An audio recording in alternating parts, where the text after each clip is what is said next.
Bonjour, bienvenue à la réflexion du jour ou Daily Reflection. Nous sommes le 23 janvier.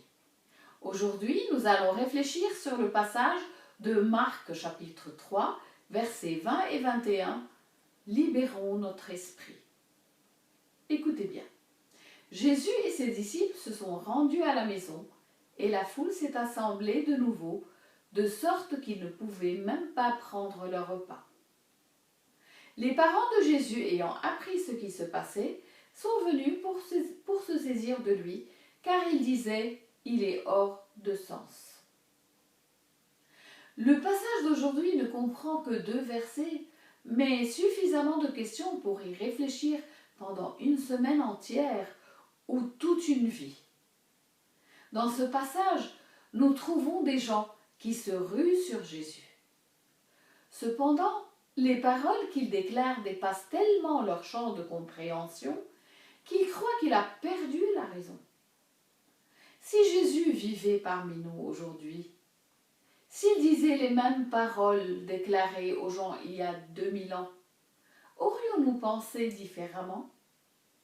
N'aurions-nous pas cru, nous aussi, qu'il avait perdu la raison?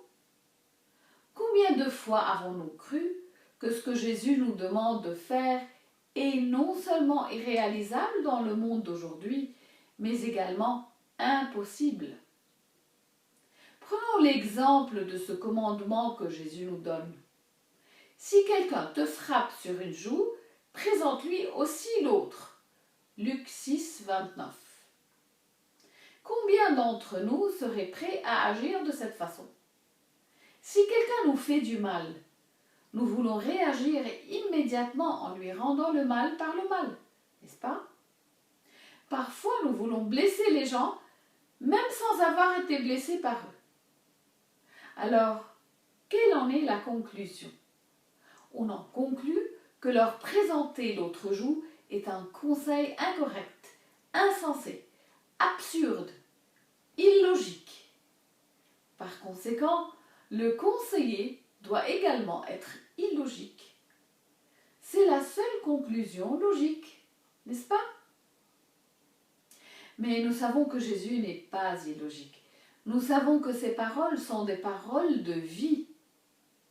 Par conséquent, si nous trouvons ces paroles irréalistes et peu pratiques à suivre, alors le problème réside en nous. Quel en est donc le problème?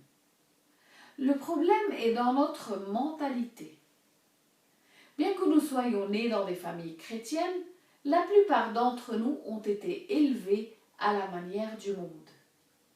Par conséquent, sont devenus bien ancrés dans notre conscience et enracinés dans nos valeurs sociales, le sectarisme, l'intolérance, le fanatisme aveugle, les préjugés, le hooliganisme ou la violence collective, la vindicte ou la condamnation, la haine, le manque de pardon et de tels traits du monde.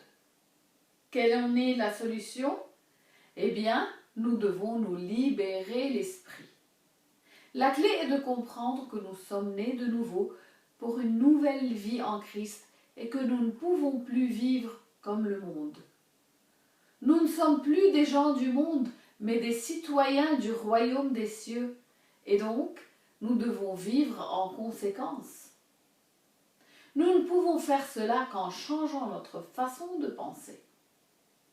Paul nous dit dans Romains 12, 2 « Ne vous conformez pas à l'esprit du monde présent, mais soyez transformés par le renouvellement de l'intelligence pour que vous discerniez quelle est la volonté de Dieu, ce qui est bon, agréable et parfait. » Donc ce n'est que par la suite que nous pourrions comprendre ce qu'il nous demande, puis accomplir sa volonté en toutes choses, y compris ce commandement, si quelqu'un nous frappe sur une joue, lui présenter aussi l'autre.